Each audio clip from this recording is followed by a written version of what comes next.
அன்பான தனுசு ராசி அன்பரே, தனுசு லக்னக்காரர்களே, தினபூமி நேயர்களே, இந்த மாதம் மார்கழி மாதம் உங்களுடைய மாதம், தனுர் மாதம் 16/12/2024 முதல் 13/1/2025 வரை இந்த மாதம் ஒரு புத்தாண்டு, ஆங்கில புத்தாண்டு பிறக்கக்கூடிய மாதம். இந்த மாதம் வைகுண்ட ஏகாதசி, ஆருத்ரா தரிசனம், ஆண்டாள் திருப்பாவை, சிவன் திருவம்பாவை, இதெல்லாம் வழிபாடு செய்யக்கூடிய மாதம். மாதங்களில் நான் மார்கழின்னு கண்ணன் சொன்னான். அப்போ மார்கழி மாதம் எவ்வளோ சிறப்புன்னு பாருங்க. கண்ணனுக்கு பிடித்ததுன்னு சில விஷயங்களை சொல்கிறார். அதாவது ஷஷ்டத்தை பூர்த்தி பண்ணவங்க, சதாபிஷேகம் பண்ண தம்பதி, இந்த மார்கழி மாதம் அவருக்கு எதெல்லாம் பிடிச்சிருக்கு பாருங்க. அப்போ கடவுள் கடாட்சம் உள்ள இறைவனுடைய திரு அருள் கிடைத்த மாதம்.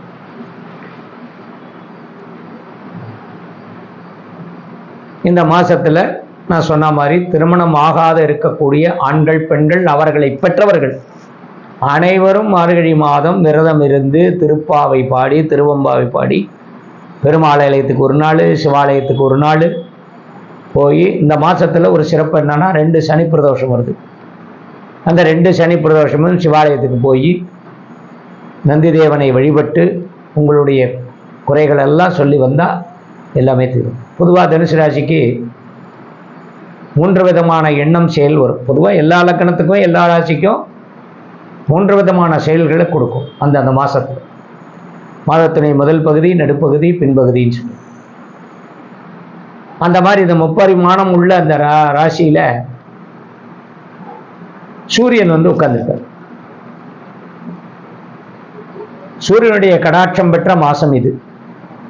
உங்க ராசிக்கு 9ஆம் இடத்து அதிபதி. நீ எங்கேயும் தேடி போக வேண்டாம், உனக்கு நான் இங்கேயே கொண்டு வந்து உன் கையிலேயே கொடுக்குறேன்னு சொல்லி சூரியன் உங்க ராசிலேயே உட்கார்ந்து உங்களுக்கு பல நல்ல விஷயங்களை கொடுக்கக்கூடியது. 2ஆம் இடத்துல சுக்கிரன் இந்த ஆங்கில புத்தாண்டுக்கு அப்புறம் 3ஆம் இடத்துக்கு போறார். அப்போ உங்களுடைய குடும்பஸ்தானம் வலுப்பெறுது. அதற்குண்டான வேலைகளை செய்வதற்கு ஏதோ விட்டுப்பான வேலைகளை திரும்ப நம்ம செய்யணுங்கிற மாதிரி உங்களுக்கு சில கண்டினியூஷன் கிடைக்கும். நான் அதே 3ஆம் இடத்துல சனி இன்னும் 2 மாசத்துக்கு. 7.5 சனி விட்டு போய் கூட சில கட்டங்கள் நமக்கு இருக்குன்னா அது சனி பகவானால் அல்ல. பல பேர் சொல்றாங்க. இதுல பல பேர் எல்லாத்தையுமே சொல்லிக்கலாம். தப்பு தப்பா சொல்றது. 3ல் சனி பகவான் இருந்தால் நல்லது, 6ல் சனி இருந்தால் நல்லது, 11ல் சனி இருந்தால் நல்லது. இது சனி பயிற்சி பலன்ல சொல்றேன். சரி, இதை விட்டுறலாம். 4ல் இருக்கக்கூடிய ராகு. வயதிலே நம்ம வேலை செஞ்சு நம்ம சம்பாதிக்கிறது இப்படித்தான் அப்படின்னு ஒரு நிரந்தரப்படுத்தாத ராசி இந்த ராசி. இந்த மாசத்துல உங்களுக்கு மேற்கொண்டு தேவைகளை அதிகமாக எதிர்பார்க்கக்கூடியது, தேவைகளை அதிகமாக கொடுக்கக்கூடியது, தேவைன்னு நீங்க நினைக்கக்கூடியது, இது எல்லாமே இந்த 4ஆம் இடத்து இருக்க இந்த ராகு சொல்றார். 8ல் செவ்வாய். அப்போ செவ்வாய் வந்து உங்களுக்கு விபரீத ராஜயோகத்தை கொடுக்கிறார். ஆனா வக்கரகதியில இருக்கு. வக்கரகதியில இருந்தா என்ன ஆகும்? மெதுவா கிடைக்கும்னு அர்த்தம். வக்கரகதி காலம் பூராவே ஒரு கிரகம் விபரீத ராஜயோகத்தை கொடுக்கக்கூடிய இடத்துல இருந்தா அப்ப அது என்ன கணக்கு? 12ஆம் அதிபதி 8ல் இருக்காரு, அது விபரீத ராஜயோகம். ஆனா அவரு தானே 5க்கு அதிபதி.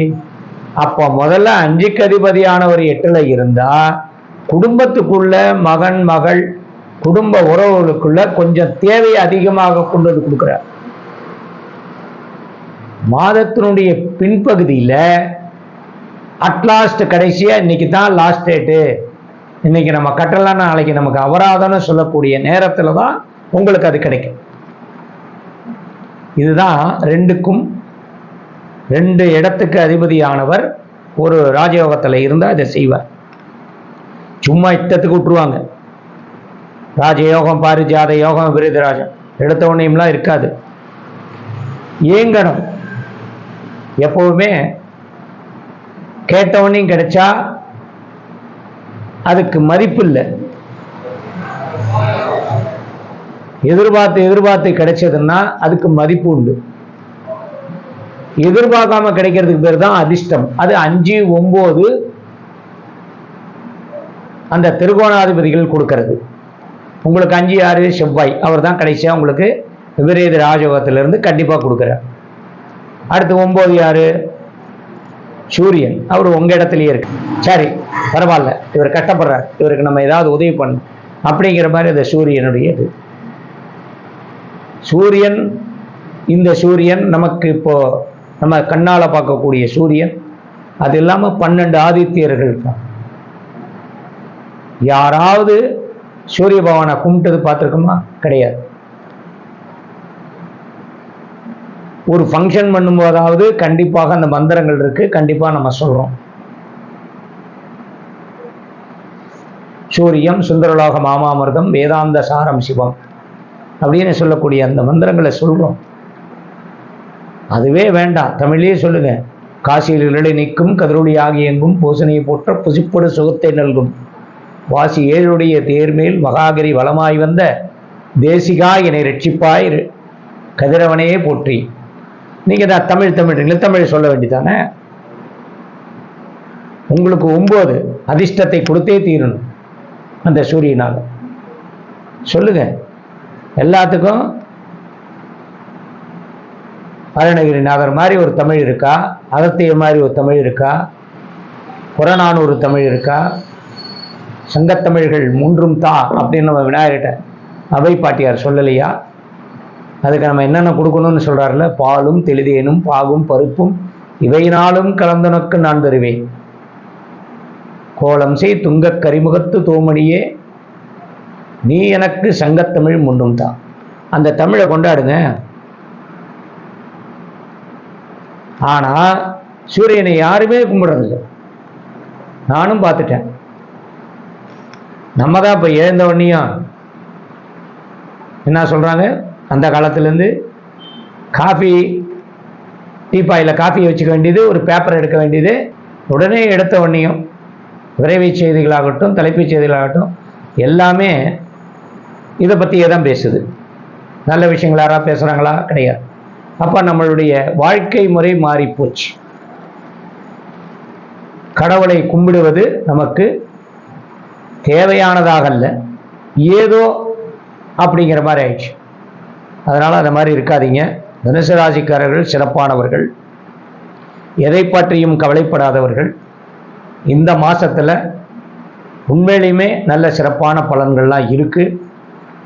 இந்த 8ல் இருக்கிற செவ்வாய் தவிர. அதனால் வீடு, மனை, நிலம், சொத்து, இந்த மாதிரி அசையாத சொத்துக்களை கண்டிப்பாக நீங்கள் கொஞ்சம் அந்த விஷயங்களில் ஜாக்கிரதையாக இருங்க. புதியதாக இப்போதைக்கு எதுவும் மனை நிலம்லாம் வாங்க வேண்டாம், கட்டின வீடெல்லாம் வாங்க வேண்டாம், ரிஜிஸ்ட்ரேஷன் பண்ண வேண்டாம், டோக்கன் அட்வான்ஸ் கொடுக்க வேண்டாம், அக்ரிமெண்ட்லாம் போட வேண்டாம். யாருக்காக இருந்தாலும் சரி, மகனுக்காக, மகளுக்காக, எதிர்காலத்தினுடைய தேவைக்காகலாம் எதுவும் அசையாத சொத்துக்களை இந்த மாதத்தில் வாங்க வேண்டாம். அதே போல் வாகனங்களும் வாங்க வேண்டாம். ஒரு மாதம் தள்ளி போடுது. அடுத்து வரக்கூடிய சனி உங்களுக்கு அர்த்தாஷ்டம சனியாக வந்தாலும் அது சுகஸ்தானத்தில் இருக்கிறதுனால, உங்களுடைய தொழில்தானத்தை பார்க்கறதுனால தொழிலுக்கு, வியாபாரத்துக்கு, வேலைக்கு தேவையான சில வசதி வாய்ப்புகளை நீங்கள் பயன்படுத்திக்கலாங்கிறது தான் இது. அதனால் இந்த மாதம் திட்டம் 1, திட்டம் 2 ரெண்டையுமே வச்சுங்க.